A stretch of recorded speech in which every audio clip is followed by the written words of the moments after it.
Have you ever wondered how hardware hacking works? Welcome to the fascinating world of hardware hacking, where technology meets creativity, and limitations are merely challenges waiting to be overcome. In this world, we delve into the depths of electronic devices, bending them to our will. This video will serve as your guide, shedding light on the basics of hardware hacking. Embarking on a journey into the world of hardware hacking can seem daunting, but with the right guidance it becomes a fascinating exploration. So what exactly is hardware hacking? Let's break it down. In its simplest form, hardware hacking is about tinkering with a system's physical components to achieve a desired outcome that wasn't originally intended by its design. This could be something as straightforward as overclocking a computer processor for enhanced performance, or as complex as modifying a gaming console to run custom software. The fascinating aspect of hardware hacking is that it's a tangible, hands-on process. It's not just about code, it's about circuits, chips, and soldering irons. It's about understanding how things work at a fundamental level, and then using that knowledge to push boundaries.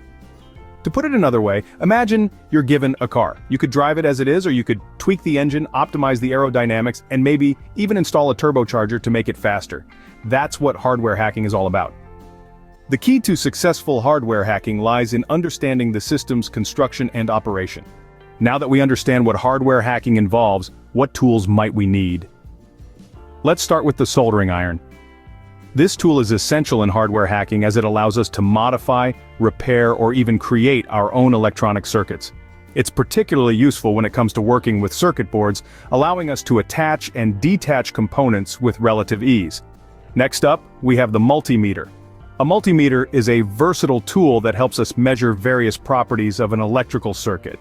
Voltage, current, resistance, you name it. It's like the Swiss Army knife for any hardware hacker, helping us understand what's going on in the circuit we're working with. Then there's the oscilloscope, a tool that lets us visualize the electronic signals in a circuit. By providing a graphical representation of these signals, an oscilloscope gives us a clear picture of how the circuit is behaving over time. It's like having X-ray vision but for electronics.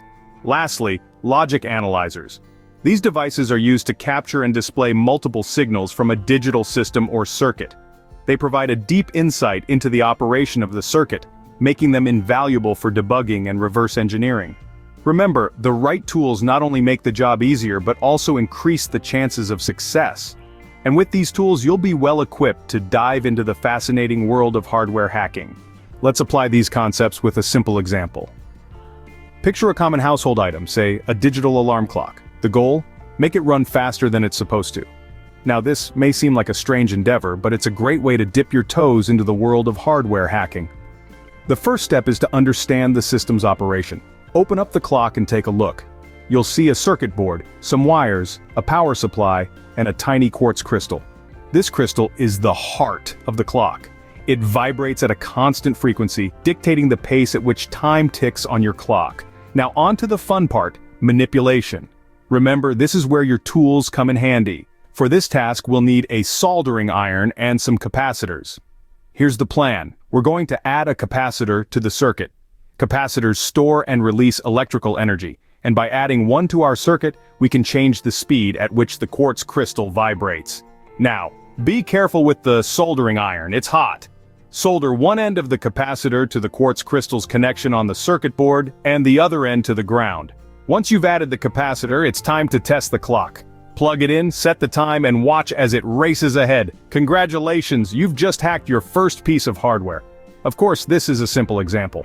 The world of hardware hacking is vast and varied, filled with complex systems just waiting to be explored and understood. But every journey starts with a single step, and manipulating a digital clock is a great first stride. Remember, hardware hacking isn't just about creating chaos, it's about understanding how things work, pushing boundaries and expanding your knowledge.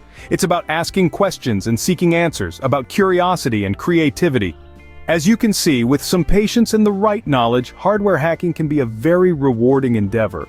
Let's recap what we've learned today. We've delved into the realm of hardware hacking, understanding it as the art of manipulating a device's physical components to achieve a desired outcome.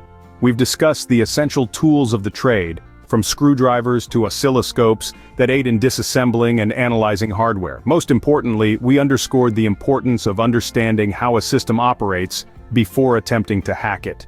With these basics in your toolkit, you're now ready to start exploring the world of hardware hacking. Remember, always hack responsibly and ethically.